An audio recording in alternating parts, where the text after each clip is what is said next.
Assalamualaikum warahmatullahi wabarakatuh.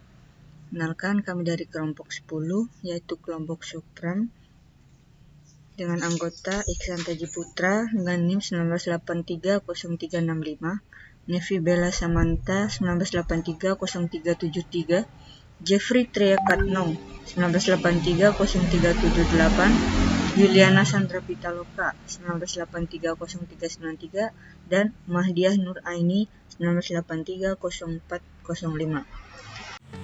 Oke, kali ini kami akan membahas tentang ICM Interior Gateway Routing Protocol atau IGRP.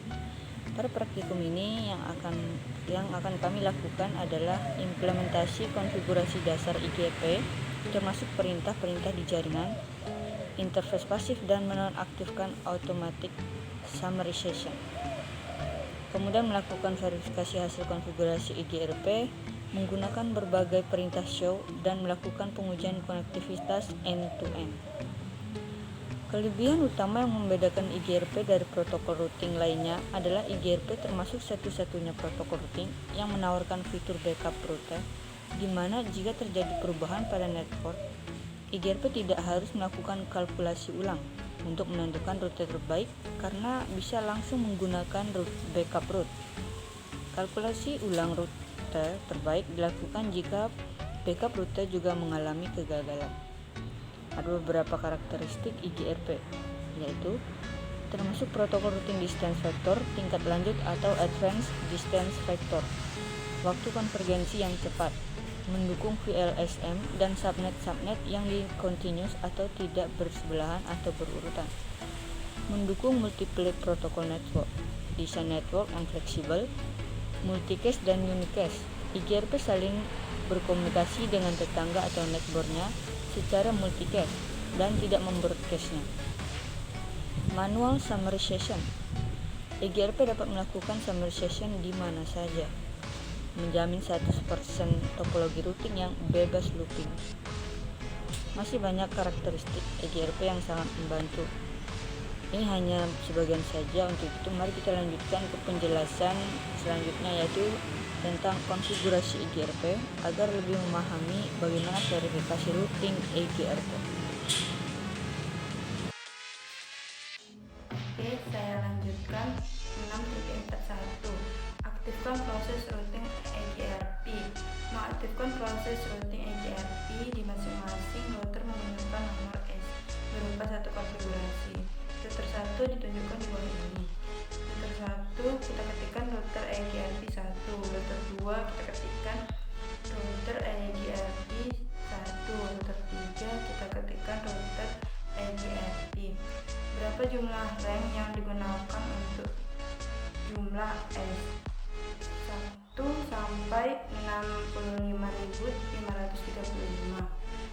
6.4.2 advertis langsung terhubung jaringan. 1. Gunakan perintah show IP route untuk menampilkan jaringan terhubung langsung di masing-masing router. 2. Pada masing-masing router, konfigurasi IGRP untuk advertis subnet yang terhubung langsung secara spesifik.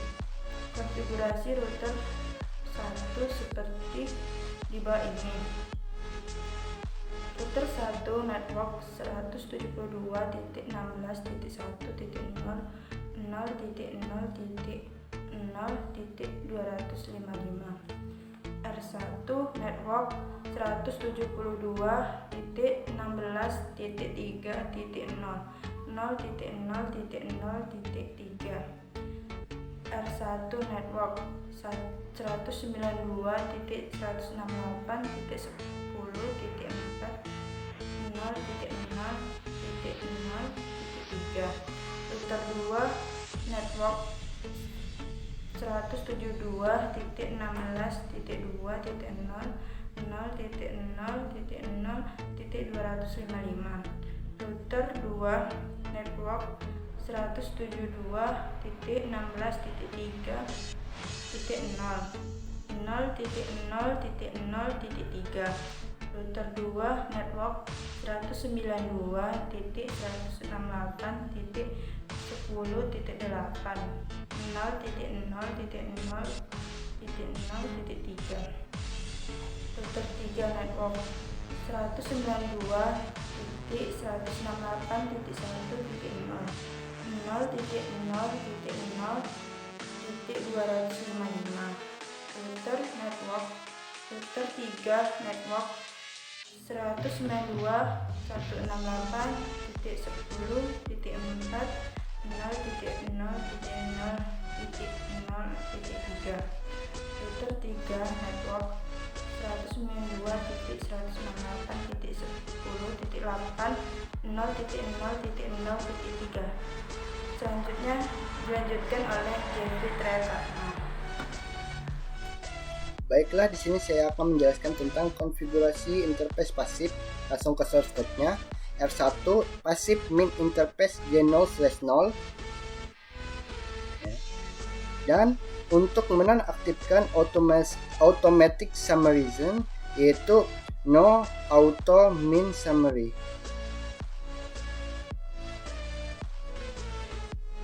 Oke. Langsung ke R2-nya.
Oke, dan untuk R2 sama, yaitu passive min interface G0/0.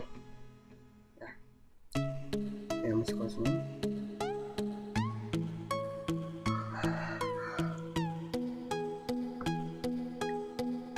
Passive min interface G0/0. Untuk di R2 yaitu passive min interface G0/0, dan untuk di bawahnya lagi yaitu no auto min summary. Terima kasih. Baik, di sini saya akan melanjutkan penjelasan dari saudara Jeffrey. Yang akan saya jelaskan adalah periksa kedekatan neckboard. Nah, perintah apa yang akan kita tampilkan untuk menemukan tetangga pada EIRGP? Perintah yang akan kita jalankan adalah show IP EIRGP neckboards. Kemudian untuk tunjukkan ketiga router harus memiliki 2 neckboard yang terdaftar. Lalu selanjutnya menampilkan parameter routing protokol EIRGP. Perintah yang menampilkan parameter dan informasi lain tentang status saat ini dari proses konfigurasi atau routing protokol IPv4. Yang aktif di router adalah perintah show IP protokol. Selanjutnya, berapa banyak router yang berbagi informasi routing dengan R2? Ada sebanyak 2 router, dan beberapa maksimum hop yang hop count maksimumnya adalah 100. Dan yang terakhir, verifikasi konektivitas end-to-end. Komputer PC1, PC2, dan PC3 sekarang dapat melakukan ping ke sesama. Jika tidak, silakan cek kembali konfigurasi EIRGP yang telah dibuat. Lalu kita masuk ke kesimpulan dari EGRP ini. EGRP adalah satu-satunya protokol routing yang menggunakan rute backup Selain memaintain tabel routing terbaik, EGRP juga menyimpan backup terbaik untuk setiap router, sehingga setiap kali terjadi kegagalan pada jalur utama, maka EGRP menawarkan jalur alternatif tanpa menunggu waktu coverage. Sekian dari kelompok kita atau kelompok 10. Mohon maaf apabila ada kekurangan. Sekian dari kami. Wassalamualaikum warahmatullahi wabarakatuh.